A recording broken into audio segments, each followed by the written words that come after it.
સુરતમાં કુખ્યાત હુસૈન ઉર્ફે ટલીની શાન ઠેકાણે આવી। મૈદરપુરા પોલીસે કુખ્યાત હુસૈનને કાયદાનું ભાન કરાવ્યું। આરોપી સાથે રાખી પોલીસે સ્થળ પર પહોંચી રિકન્સ્ટ્રક્શન કર્યું। હુસૈન ઉર્ફે ટલી પર 10 થી વધુ ગુના નોંધાયેલા છે અને છેલ્લા ઘણા સમયથી તે ફરાર હતો।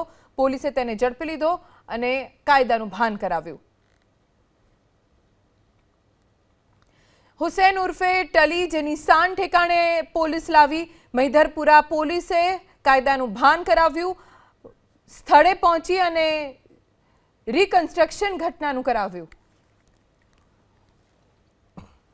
સુરતમાં કુખ્યાત હુસૈન ઉર્ફે ટલીની શાન ઠેકાણે આવી। મૈદરપુરા પોલીસે કુખ્યાત હુસૈનને કાયદાનું ભાન કરાવ્યું। આરોપી સાથે રાખી પોલીસે સ્થળ પર પહોંચી રિકન્સ્ટ્રક્શન કર્યું। હુસૈન ઉર્ફે ટલી પર 10 થી વધુ ગુના નોંધાયેલા છે અને છેલ્લા ઘણા સમયથી તે ફરાર હતો। પોલીસે તેને ઝડપી લીધો અને કાયદાનું ભાન કરાવ્યું।